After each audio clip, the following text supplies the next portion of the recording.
At the end of the day, it's not about what you have or even what you've accomplished. It's about what you've done with those accomplishments. It's about who you've lifted up, who you've made better. It's about what you've given back. Denzel Washington. Welcome to Inspire Vision. Our sole purpose is to elevate the lives of others and to inspire you to do the same. Hey folks, welcome to the Dr. Doug Show. Thanks for joining us today. You know, so many times you've heard this concept of, wouldn't it be wonderful just to be a child again? Well, today we've got a lady on the show with us that actually writes books for children. Bracha, how are you doing today? Wonderful, thank you. Well, it's great to have you on the show. Great to be here, thank you. Well, I appreciate it. Now, where are you from? Where are you living? We live in Baltimore, Maryland. Okay, right now. okay. Yeah. And you're surviving just like everyone else is, right? Yes, exactly. At home. At home. Yes. Okay, good for you. So you have an interesting background, and I'd love for you to share with the audience. I mean, you've written, how many books have you written? 38 children's books and one book for adults. Okay, Right. wow, that's a lot. And for you to get to that point, I'd love for you to share with the audience, how on earth did you get there? Because I know you're a Harvard graduate. How did you get to the point where you ultimately did that? What did you graduate in? And why all of a sudden writing books? Okay, sure. Well, I was an undergraduate at Harvard, and I was majoring in psychology and social relations, and I was also pre-med. So my goal was to become a psychiatrist. And actually, I did go to medical school after I graduated from Harvard. And what happened was, after the first year of medical school, I went for 6 weeks during my break to Israel. And there I met a rabbi, and I started studying about my heritage, which I didn't know that much about beforehand. I was always a spiritual seeker. I was always seeking, and the main thing I was looking for is, what is the purpose to life? So while I was searching for years, it began when I was around 12 years old. I began searching into many different religions and searching in environmentalism, social action movements, all kinds of things, searching for meaning in life. So basically, while that was happening, what was interesting is that I looked like I had a very successful life, that I went on to Harvard and medical school, but inside I was getting increasingly more miserable in life, even though I looked like a success on the outside. And what happened was, it was manifested in different types of food addictions, eating disorders, basically fluctuating between anorexic kind of behaviors and binge eating. So it was getting really worse and worse. Through Harvard into medical school is when I really reached the lowest point of all during medical school. And that summer, it was really interesting too. I hadn't gone to therapy, but I went to a psychiatrist when I was in medical school.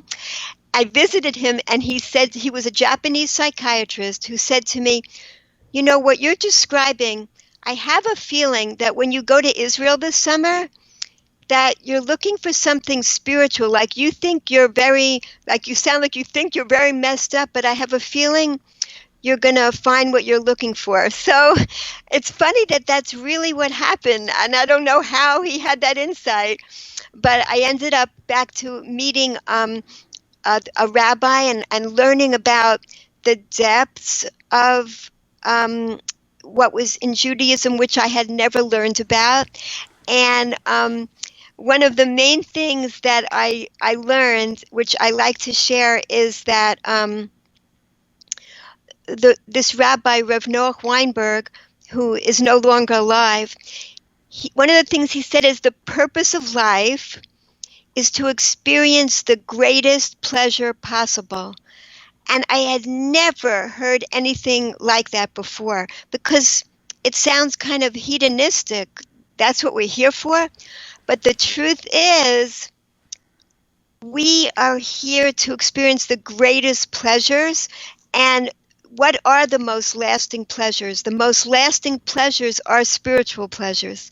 So as I began to learn, what the interesting thing that happened is that I was basically healed from these like food addictions that I had, and I didn't understand why. What did one thing have to do with the other? That I felt spiritual fulfillment, and I no longer had these kind of addictions.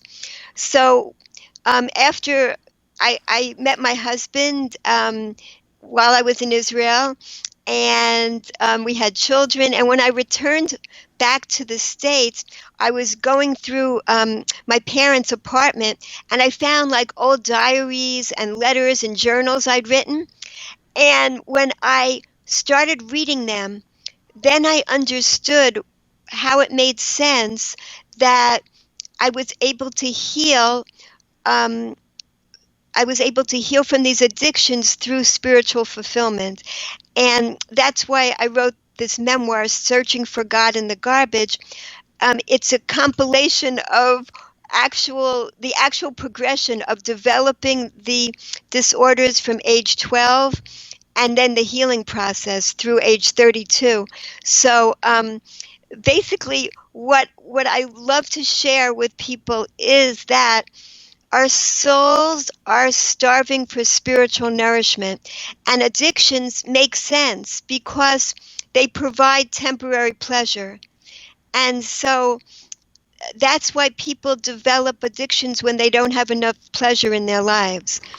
And even something as common as like overeating, why do people overeat?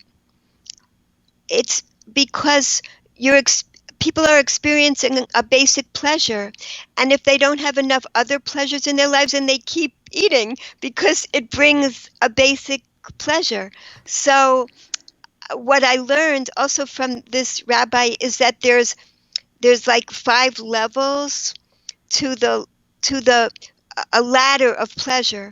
On the lowest level are the physical pleasures, and they're genuine. Like, this world was designed for us to experience these pleasures, because like it could be that in order to survive, we were just given bland food that was colorless, but it's made to taste good and have and be colorful and give us a lot of pleasure.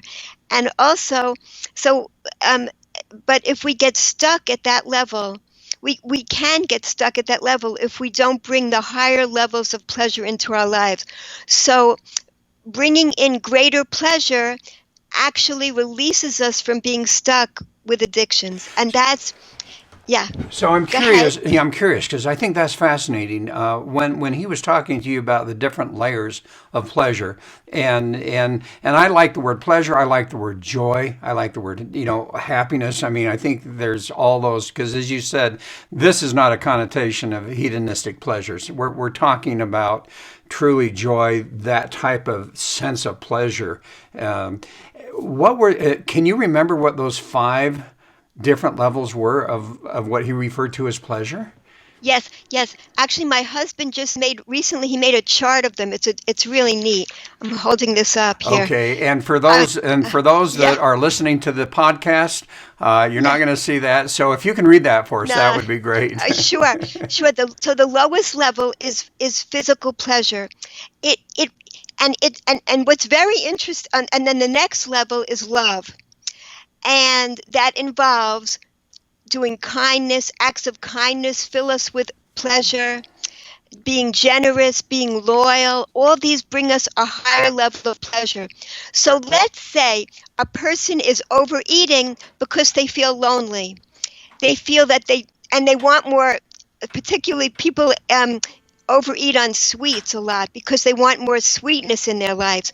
What they really want is more love in their life. So But what's an empowering way to look at this? To sit around and feel lonely is definitely not going to help. And that's when a lot of people overeat, especially at this time when people are stuck at home. Right. So yeah, so here's the thing. Even stuck at home, there, you can always find people lonelier than you.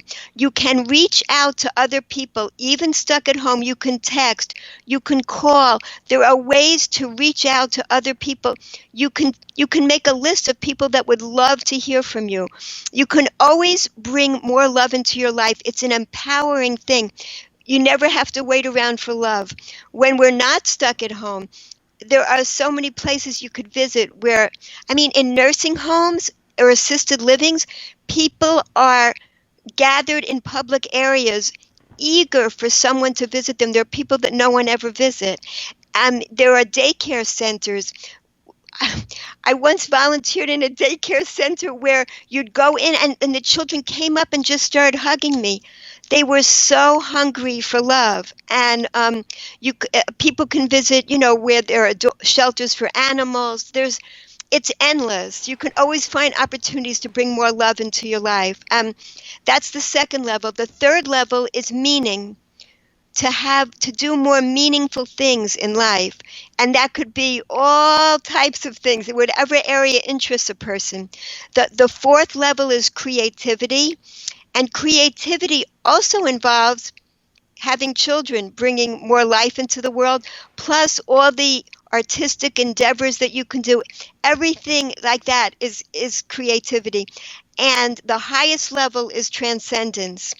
Transcendence involves connecting with the source of all energy, all goodness, all joy, of everlasting pleasure. And we can do that in so many ways as well. Some people do it through prayer. Some people do it through learning the ancient wisdom in depth. And all these things relate to the five. This is something I just realized, that all these 5 levels of pleasure relate to the 5 levels of the soul that we learn about. There are different levels of the soul, and each of these levels of pleasure takes us to a deeper place within. And what we find by nourishing our souls is that's our real essence. So it helps our souls to shine. That's what happens when we nourish our souls, which is our real selves, and give ourselves the fuel that we actually need to shine. That's both the way to overcome all different types of addictions where we get stuck on a physical addiction. What we need to do is bring more joy into our lives on these other levels. Also, with other types of physical pleasures, so that there's a variety of physical pleasures. Like an example is spending more time in nature. Let's say a person is in the midst of overeating. They could think about opening their window, stepping outside, breathing in the beautiful nature. All these things put a person in a different place immediately. Doing acts of kindness. Again, being creative, counting one's blessings. Like some people have a journal of gratitude, or just writing down things that you're grateful for. All these things, if you have these tools on hand, let's say a person has that habit of overeating or engaging in some other kind of addiction, have a list of these tools that you could do, and suddenly you're drawn to do that, and you could put down, like, the bag of potato chips will stop calling your name so loudly when you start to do these other things readily. And that's my main message. Yes. Interesting, and it sounds fascinating. It's not often that you hear that, and obviously overeating is one of many addictions, as you have pointed out. It's not often that people look at that from the perspective of what is missing from a spiritual nature, and I think that's very, very powerful. Very powerful I'm and so very glad. impactful that you're talking about that. Now, you've written a bunch of children books too. Right. Why children books? Exactly. I'm so glad you're asking great questions.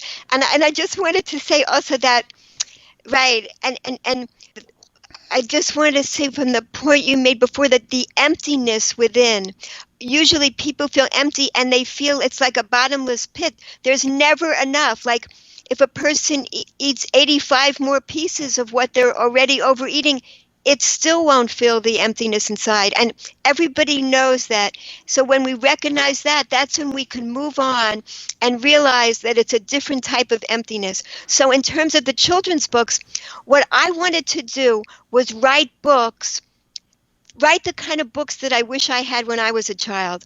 Books that explain spirituality, explain the deepest kind of concepts in the most simple way possible and in a joyful way that any child could understand. So that's what I've done. And I mean, I'm still doing it, but it is such a great joy, and it helps my soul to shine as it helps other children's souls to shine by writing these books. So, like for instance, one book is The Invisible Book. It's about all the things that we believe in, because many people will say, how could I believe in God? God's invisible. And I was brought up not to believe in God. That wasn't something that, it just seemed kind of, my father actually, who was such a wonderful person, but he used to think of it as Bible stories, as fairy tales, basically. And that's how I was brought up to think. So it was it was like a stretch for me to think that God could possibly be real. And so this book, The Invisible Book, talks about things like gravity. We accept that there's gravity, although no one's ever seen it. We see the effects of these things, in other words, but we don't actually see gravity. We believe in time, which is invisible, and yet we can't touch it, we can't feel it. We believe in feelings, we believe in thoughts, and all these things are invisible, but we believe in them. So why is it hard to believe that we are all spiritual beings, souls, clothed in bodies? That's basically what we are. We're here for, as I've heard it said, we're spiritual beings here for a physical experience. And so in this book, I explained like air is invisible and wind is invisible, all these things, but yet they're real things, and we feel the effects, just like we feel the effects of the world that God has designed for us, and we feel the effects of our soul. So, so other books I wrote is one is I Want to Be Famous, is a book about it's a book about how a boy who wants to be famous, which is a really common thing. People want to be like this famous star. And he becomes famous overnight. Someone took a YouTube video of him and he becomes a big star. And then he loses his fame just as quickly, as that's what happens very often. And then he discovers that really there's a spotlight within that can always shine. If a person ignites that spotlight from within, then they can have joy their entire lives. So these are like basic concepts that I love to instill in children, because if children can get these concepts, then their entire lives can be much more joyful and productive lives if they understand these concepts from early on. I have another book. Oh, I was just going to say, Where is God? Yeah. Is about a boy searching for God and how he finds where God is, hiding within nature and all the wonderful things in this world that God made. Yes. Well, and I was looking over here at my other monitor on a list of the books that you've written. You've got one over here, Let's Stay Safe, and talking about private places. So you've been very specific about certain things, and I'm curious as to why you went in that direction. So you've written a couple of books about children's safety, right? Yes, I wrote 2 books about children's safety, exactly. And because, it's very hard for a person's soul to shine if they've been abused. And that's one of the things I want to help with children. and help to protect children. These books have been able to help protect children from sexual abuse, and of course there's physical abuse, but these books focus on all types of safety, including those very sensitive topics, because that can really put, as this book is called, Searching for God in the Garbage, it can put a lot of garbage on top of a person's soul so that their soul can't shine. That's what abuse and neglect can do. So to overcome that, I wrote these books to help children. It would help with prevention of abuse of children. So, are most of your books specifically toward a target market? Is there a Right. specific demographic that you write to? Right. Many of my books are written specifically for Jewish children. And those books I mentioned, like Where is God? And I Want to Be Famous, and my memoir is really for anybody. The other books are mainly for Jewish children, but anybody can appreciate them. I have a feeling, from feedback that I've gotten about The Invisible Book and Hashem's Candy Store, which I also Hashem is another word for saying God that we say. Uh-huh. So it's about I saw this a video online called God's Pharmacy, and I wrote that book based on that. It's based on that, and it's also based on other teachings that I've learned about the joy of eating healthy fruits and vegetables, and how like fruits and vegetables, they don't fruit particularly, they don't turn a bright color until they're ripe. So that they're like they were designed that way, to call out to you when they're fully ripe, and otherwise a person can get a stomach ache if they eat them when they're not fully ripe. And they're designed to become beautiful, bright colors right when they're the ripest. And other amazing things, like a banana comes with its own wrapper, so do oranges, and they're like individually packaged by God. That's how they come. An apple, a plum, a peach, so that you can take them anywhere. They were actually designed this way. So the book is filled with all these amazing ideas about that people and children, to teach them the wonder of how the fruits and vegetables are made, and how nutritious and delicious they are. Because like also celery is what looks like, and it's particularly good for our bones. The walnuts look like the brain, and they're particularly good for the brain. Kidney beans for the kidney, and the tomato has 4 sections. It's particularly good for the heart. And if you slice a carrot, you'll see that it looks like the inside of an eye. It's amazing. Like these little messages, these cute messages were actually put onto these things. Like, and here's another one: potatoes and nuts. They have they're dark colors. They're not like enticing to look at, because like potatoes, you have to cook them first. You're not supposed to eat them raw. And nuts, you have to crack them open first to eat them. These are things you shouldn't just take and enjoy. You have to have patience and prepare them before you eat them. So it's like fascinating to study. This is how my science background gets involved too, because I love the joy of seeing the infinite intelligence involved in the design of the world. So Well, things like that. I love that. And one of the things that has really touched me about what you're talking about, and in general, I'm familiar with a famous Jewish individual who basically said, "Except you be as little children."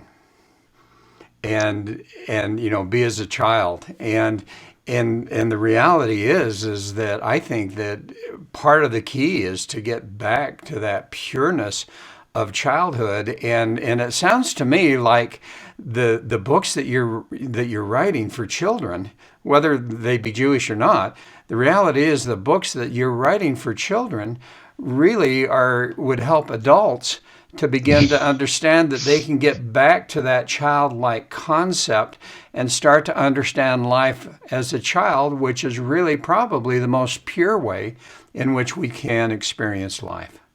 Beautiful. Exactly.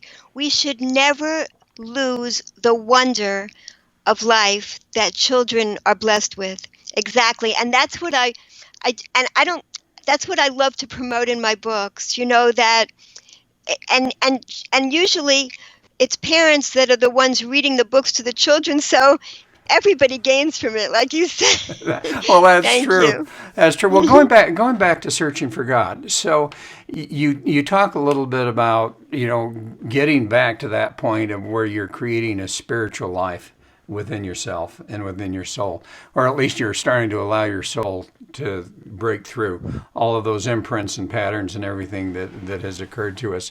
How do you recommend to people, and do you in the book, about how they can actually step by step, and that's not always easy, and I don't mean it that linear, but how can people who are discovering that they're not happy and they're not experiencing that joy, that pleasure of life and of goodness, what are the steps that they can take to start to experience that, and how do they do that? Because just like yourself, many, many, many people have never grown up in that realm of spirituality and even understanding that.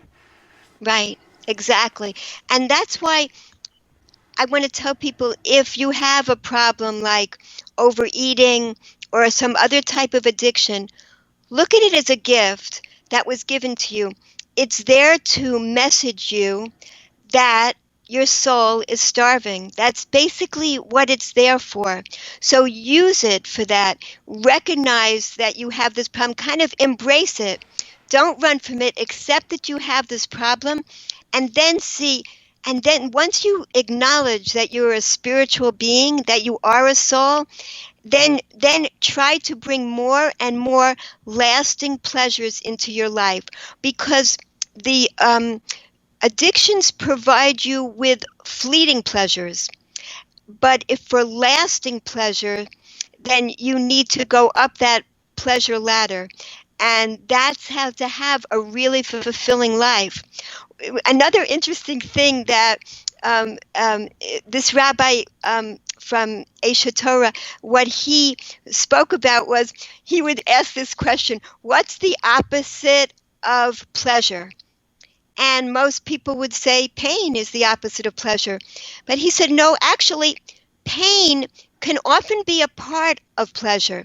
Like, in other words, we go through a lot of pain to have children, and that's a part of the pleasure that we're going to experience. And also, when we struggle over other challenges, there can sometimes be a lot of pain involved, but there's a great pleasure in overcoming challenges. So he says that the opposite of pleasure is actually comfort, because when we choose comfort, then we're not reaching for the higher, more lasting pleasures.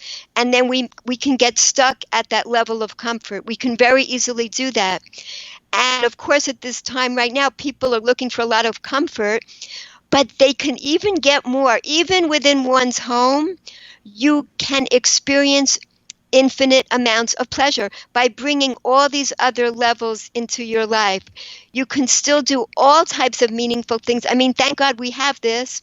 We have the internet. We can reach to people all around the world. We're not limited in any way. So our capacity to experience many different types of physical pleasures, love, meaning, creativity, and transcendence is still available even within our own homes. And that's the main message I want to tell people. When you feel like just getting stuck with comfort food, and you're just doing that, think, what else could I do? So let's say if I'm feeling this emptiness inside of me, what's a more fulfilling and more lasting way that I could bring pleasure into my life?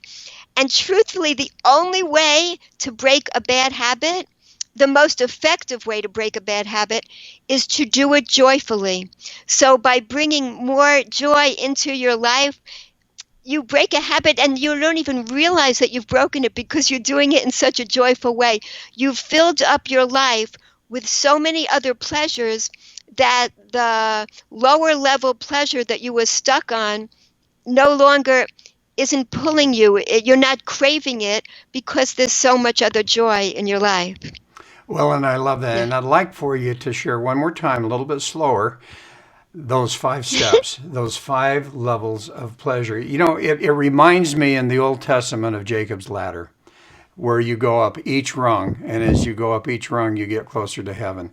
Ah, beautiful. What, Beautiful. again, go over those real carefully now for just a minute for the Thank you. audience. I'm so happy that you appreciate this. You don't know. I'm so happy.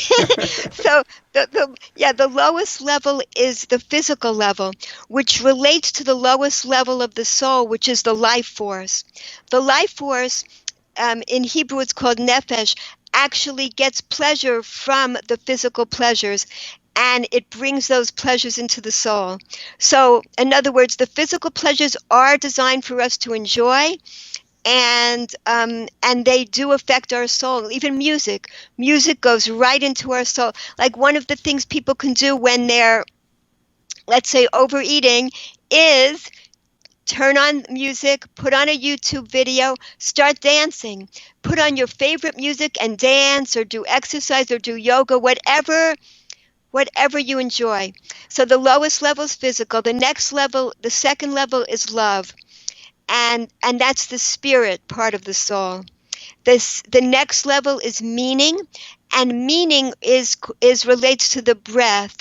That's the next level of that's the third level. Creativity is the fourth level, and that relates to the living essence of the soul. And the highest level is transcendence, which relates to the unique essence of the soul.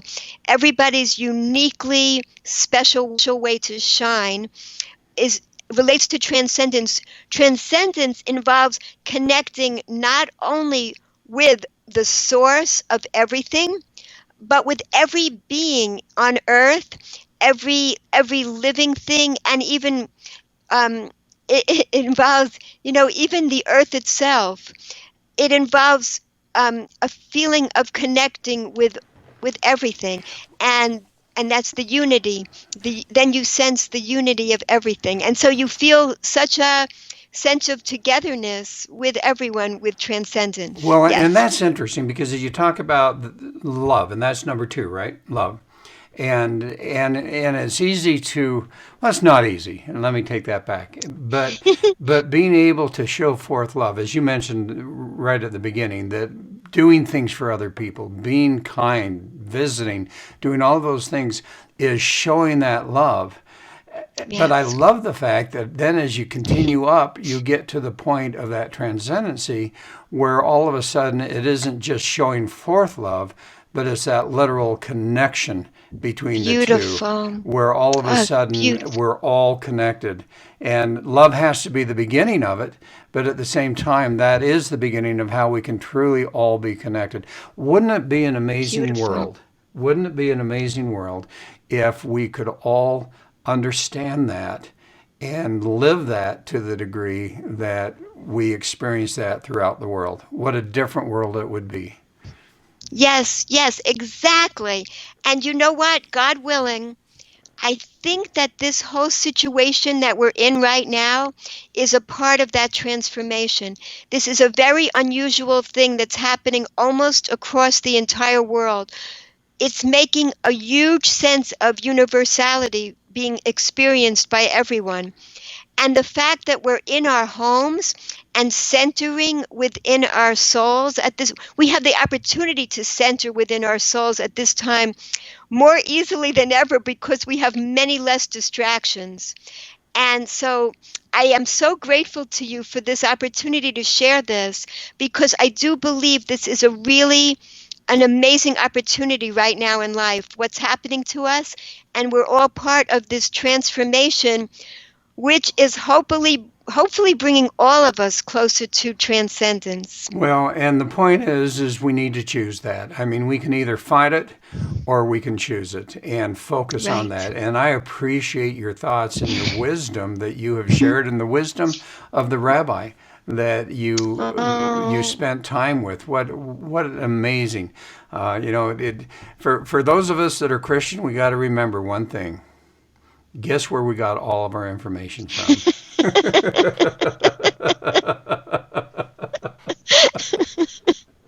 Enough said on that. So anyway, with that said, Bracha, it's been a pleasure. I really appreciate what you've shared and your thoughts, and obviously the contribution that you're making not only to the children but also to everyone in humanity. And I think that is wonderful. How do people get a hold of your books? Well, the best place is my Amazon author page because all my books are in that one spot.